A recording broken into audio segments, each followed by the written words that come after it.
Vamos a reflexionar en esta mañana en un texto que me parece importante reflexionar. Es un texto que el apóstol Pablo escribe en un contexto que de alguna u otra manera nosotros hoy, como predicadores del mensaje,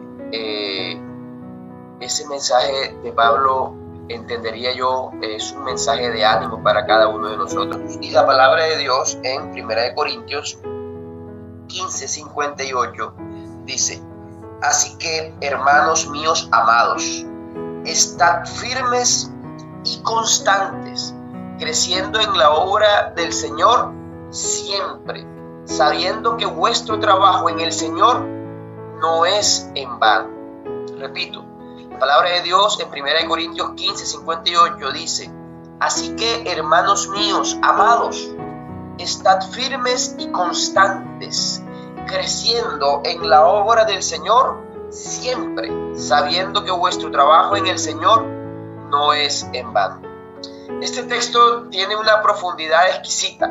Este texto habla acerca del trabajo que en ese momento muchas personas que desarrollaban en favor de la obra de Dios necesitaban escuchar. Y es necesario que nosotros en esta mañana comprendamos que nosotros, como predicadores de la palabra de Dios, como evangelistas, como pastores, como líderes de iglesia, necesitamos escuchar algunas cositas, algunos apuntes importantes que Pablo dejó escritos en este texto, que es corto pero que dice muchas cosas. Y lo primero que quiero que reflexionemos es cuando Pablo se refiere a estas personas y le dice: así que, hermanos míos amados. Es interesante entender que para Pablo, aquella gente que se ocupaba de la predicación, que se ocupaba de llevar el mensaje de salvación, que se ocupaba de hacer una obra especial para el crecimiento de la iglesia, en ese momento, esa gente para Pablo eran hermanos míos amados.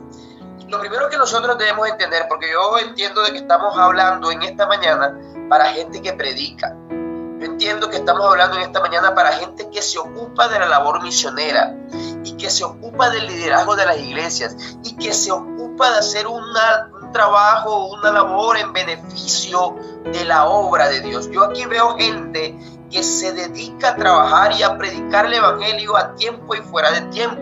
Permítanme decirles, mis apreciados, de que para el Señor, así como para cada uno de nosotros debemos ser hermanos muy amados, hermanos muy amados. Ciertamente, el evangelio nos ha llevado por distintos lugares. Cuando nosotros nos ponemos a pensar, cuando yo me pongo a pensar a título personal, todos los lugares donde yo he ido a predicar, si usted se pone a pensar todos los lugares donde el Señor a usted le ha llevado a predicar, usted se tiene que dar cuenta de que el Señor lo ha llevado a muchos lugares. Aquí veo gente de mucha experiencia predicando el evangelio, yendo por todos los lugares. Ahora, qué bonito es cuando nosotros recordamos todos estos lugares donde el Señor nos ha llevado. Y saben algo interesante, de que muchas veces nosotros como laicos, como predicadores, como evangelistas, se nos olvidan los rostros de los hermanos de ciertas iglesias, porque es común, es normal que cuando tú vas a muchas partes llevando el evangelio, pues se nos olviden los nombres, se nos olviden los rostros. Pero qué bonito cuando de repente en un congreso de ancianos, en un congreso laico, o de repente en la calle, usted va caminando y alguien se le acerca y le dice: oye, usted, hermano, porque la gente se acuerda de nosotros como evangelistas, como predicadores, como las personas que en algún momento en su iglesia llevamos el mensaje de salvación. Y esto que dice Pablo no es un tema aislado.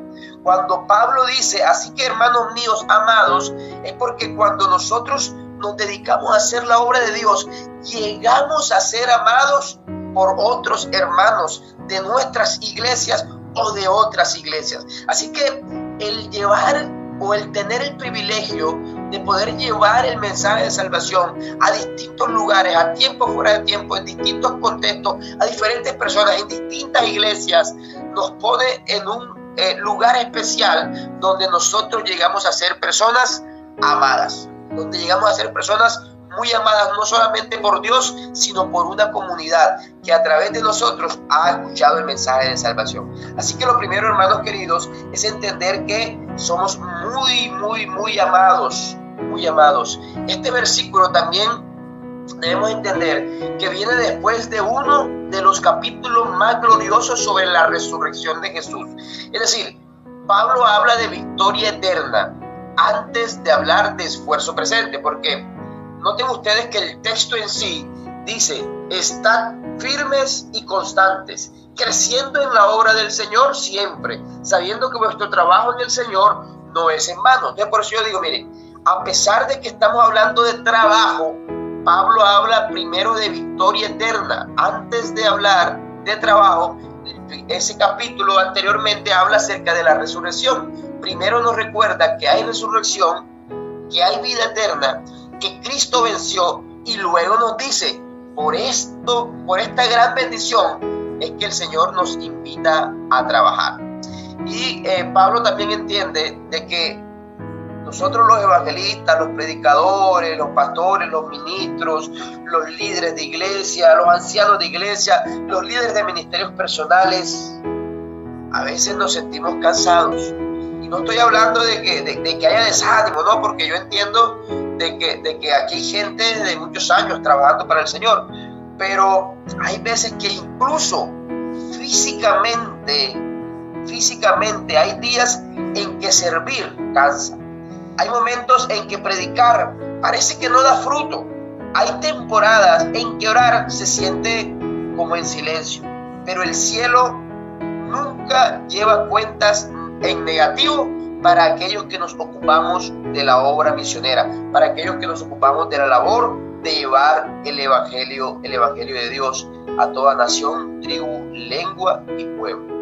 A veces parece que cuando servimos a Dios y nadie dice nada o nadie aplaude, pareciera que hubiera desánimo, pero sin embargo el cielo registra el trabajo que cada uno de nosotros está haciendo. Cuando eres fiel y pierdes oportunidades laborales o oportunidades de negocio por ser fiel a Dios, por mantener tus principios, el cielo anota cada una de estas cosas. Cuando eliges obedecer, aunque te cuesten lágrimas, el cielo prepara una recompensa. Pablo no dijo que este tema de predicar el evangelio sería fácil, pero Pablo sí dijo que este trabajo de predicar el evangelio no sería en vano. Y lo primero que quiero que nosotros analicemos es cuando Pablo le dice a estas personas que se estaban dedicando al trabajo misionero, le dice: estad firmes. Hoy, en esta mañana, mis apreciados hermanos, el Señor nos dice: estad firmes. Ahora, estamos hablando, hermanos queridos, no solamente en el contexto espiritual de nuestra vida, estad firmes. Estamos hablando en el contexto de que Pablo, en ese contexto, en ese momento, le está hablando a gente que se dedica a la obra del Señor. Y hoy, hermanos queridos, el Señor nos está diciendo: estad firmes, pero entendámoslo como en ese contexto, porque los que estamos aquí nos estamos dedicando a la obra de la predicación. La palabra firmes implica estabilidad doctrinal y convicción espiritual. Es decir, cuando el Señor nos dice en esta mañana: estad firmes, eso implica que nosotros seamos firmes y que tengamos una estabilidad doctrinal. ¿Ok? Aquí en mi iglesia ha pasado, no sé si en otras iglesias ha pasado, que de repente ha venido un predicador X de algún lugar y predica algo, y muchas veces usamos la frase yo creo que, ¿sí? Y ese yo creo que a veces ocupa el lugar donde solamente debe hablar Dios a través de su palabra. Entonces, cuando el Señor nos dice estad firmes, el Señor lo que nos está invitando es a que tengamos una estabilidad doctrinal firme. Es decir, que seamos o que tengamos una convicción espiritual en lo que hemos creído. ¿Y sabes por qué? A veces nosotros como predicadores enfrentamos críticas, enfrentamos a veces el desánimo. Muchas veces, a mí me ha pasado, he tenido problemas en casa y he estado por fuera y me he tenido que parar en el púlpito a predicar y la gente que está escuchando no sabe, pero de repente hemos salido a predicar con desánimo. El predicador enfrenta falta de resultados. A veces queremos que en la campaña y la predicación genere resultados de bautismo y a veces no pasa. A veces hay falta de resultados visibles. A veces incluso hay ataques de hermanos hacia nosotros. A veces hay ataques del enemigo hacia nosotros. Pero Pablo dice, hermanos queridos, estad firmes. Es decir, muy a pesar de los ataques, muy a pesar del desánimo, muy a pesar de las críticas, muy a pesar de todo, estad firmes es una declaración, pero también es un llamado que Dios nos hace a que nada nos mueva del privilegio de poder llevar el evangelio a toda nación, tribu, lengua y pueblo. Lo segundo que nos dice, porque la palabra de Dios ahí dice, así que hermanos míos, amados, estad firmes y constantes. ¿Sabes? Cuando hablamos de constancia, debemos entender que la constancia no es una emoción, sino una decisión. Hay días donde el fuego parece intenso y hay otros donde solo quedan brasas. Es necesario, hermanos queridos, que nosotros entendamos que el trabajo por la obra del Señor ha de ser un trabajo constante, en todo momento, en todo lugar. ¿Saben? A veces pareciera que estamos con el fuego ardiendo solamente cuando estamos en campaña. No, en todo momento debemos llevar. Yo digo que este tema de llevar el evangelio, este tema de compartir el mensaje con otras personas, no depende de que si estamos en campaña o no. Este tema es un estilo de vida. Este tema es llevar el evangelio a todo el mundo, aunque esté en el púlpito, aunque esté caminando por las calles de mi barrio, aunque esté en Valledupar, en Riohacha, en otra ciudad en la cual yo no estoy o no vivo, pero llevar el evangelio en todo momento, a todo lugar, en las calles del barrio de mi iglesia, en las calles de mis vecinos, con la gente que trabajo, con la gente con la cual yo me relaciono cada día. Eso es ser constantes.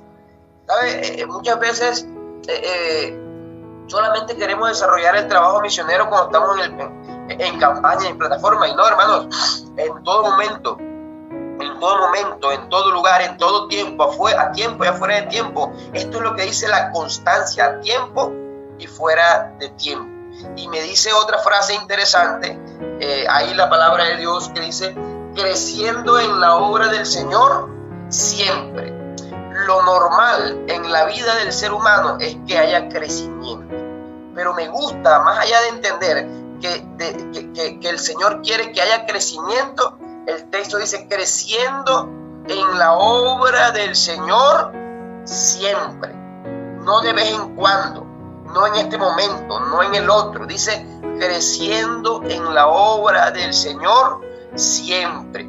Observe que la palabra dice siempre, no solamente cuando hay campañas grandes, no solamente cuando hay multitudes, no solamente cuando la iglesia responde, porque entre otras cosas muchas veces la iglesia no responde y nosotros trabajando y nosotros haciendo las cosas y nosotros yendo por aquí y nosotros yendo por acá y dando estudios bíblicos y organizando parejas misioneras y organizando los grupos pequeños y haciendo lo uno y haciendo lo otro, y a veces la iglesia no responde, muy a pesar de que muchas veces incluso su iglesia no responda. El Señor nos invita a crecer en la obra del Señor siempre. La obra de Dios no es por temporadas. Crecer implica mayor profundidad espiritual. Crecer implica mayor dependencia del Espíritu Santo. Crecer implica mayor pasión por las almas. Y aquí quiero llegar a la parte final de este texto que dice, sabiendo que nuestro trabajo no es en vano. ¿Saben? Muchas veces, y lo entiendo de esa manera para mí en lo personal, y entiendo que muchas veces ustedes lo han sentido así. Muchas veces nosotros trabajamos por la obra del Señor de manera voluntaria, ¿verdad? De manera con pasión. Muchas veces salimos a trabajar en la obra del Señor, dejando a nuestros familiares en casa. He escuchado historias que muchos de ustedes como predicadores han contado, y que yo en lo personal también he vivido en algún momento, y es que salimos a predicar dejando la cena de nuestra casa en blanco, sin nada. Finalmente Dios provee, pero todo eso lo hacemos por la obra de Dios, ¿cierto? Y debemos entender, debemos saber que vuestro trabajo por Dios no es en vano. Lo que están haciendo hoy día, los que están en campaña, hoy día los que les toca irse a otra ciudad, hoy día los que les toca salir a predicar con calor, con frío, con sol, a tiempo, fuera de tiempo, debemos entender que vuestro trabajo por la obra del Señor no es en vano. Aquí está el corazón del mensaje en esta mañana, mis apreciados. El predicador muchas veces siembra sin ver un fruto inmediato. Muchas veces llegamos a una iglesia a predicar un mensaje poderoso, que en otra iglesia da resultados, 12, 15 personas bautizadas. Sin embargo, llevamos el mensaje a otra iglesia y no se bautiza nadie. El predicador muchas veces siembra sin ver fruto inmediato, pero debemos entender que vuestro trabajo por la obra de Dios no es en vano. Y muy a pesar de que en algún momento usted en una campaña se haya blanqueado, lo único cierto es no solamente que nuestro trabajo por la obra del Señor no es en vano, sino de que la palabra de Dios nunca vuelve vacía. Y la palabra de Dios cumplirá el propósito. Y esa persona que de repente en su campaña no se bautizó, en algún momento ese mensaje que usted le predicó retumbará en su corazón. El Espíritu Santo le llamará y esa persona decidirá caminar con el Señor. El predicador muchas veces siembra sin ver un fruto inmediato, pero en el cielo, mis hermanos queridos, no se pierde ni una lágrima, no se pierde ni un sermón, no se pierde ni una visita, no se pierde ni un estudio bíblico, no se pierde ninguna oración. Nada de lo que nosotros hagamos por la obra de Dios es en vano. Tal vez no estamos cosechando ahora, pero Dios está registrando el trabajo que cada uno de nosotros está haciendo. El verbo sabiendo que vuestro trabajo no es en vano, sabiendo, ese verbo sabiendo implica con certeza absoluta, no es esperanza dudosa, es seguridad eterna. El Señor nos está hoy asegurando que el esfuerzo que cada uno de nosotros ha hecho, hace o está haciendo en este momento no es en vano, y nos está asegurando que tenemos seguridad eterna en esa recompensa que recibiremos. La cruz para Cristo pareció una derrota, pero terminó siendo la victoria. Y hoy día nuestro trabajo misionero, nuestro trabajo como predicadores, nuestro trabajo como evangelistas, no es en vano, no es en vano. Hoy debemos entender que aunque estemos cansados, que aunque a veces hayamos pensado en rendirnos, que aunque a veces pareciera que no hay resultados, también debemos recordar que la tumba estuvo vacía, pero que Cristo venció. El evangelio sigue siendo poder de Dios, hermanos queridos, y tu trabajo no es en vano. Tu trabajo por la obra de Dios no es en vano. Lo que haces hoy en secreto tiene un costo para la eternidad. ¿Sabes? Yo quiero hacer un llamado ya en esta mañana. Hoy la reflexión fue corta porque no me siento bien, tengo un malestar bastante fuerte. Y la invitación en esta mañana, mis apreciados hermanos, es: no sueltes el arado, no abandones el púlpito, no calles el mensaje, no ocultes el don que Dios te ha puesto, no descuides tu ministerio, porque el día viene cuando el Señor dirá: bien has hecho, bien, buen siervo fiel. Y ese día, hermanos queridos, entenderemos que cada esfuerzo que nosotros hayamos desarrollado en esta vida en beneficio de la obra de Dios nunca fue en vano. Permanece firme, permanece constante, crece siempre y espera que el Señor pueda bendecirte grandemente como resultado de tu trabajo por la obra de Dios. Mis apreciados hermanos, mis apreciadas hermanas, que Dios nos bendiga y que Dios nos ayude a seguir trabajando por Dios a tiempo, afuera de tiempo, en todo lugar donde Dios nos invite, creciendo siempre, estando firmes y entendiendo que no es en vano. El Señor dará la victoria en nuestras vidas y nos dará una recompensa gloriosa. Dios me los bendiga grandemente.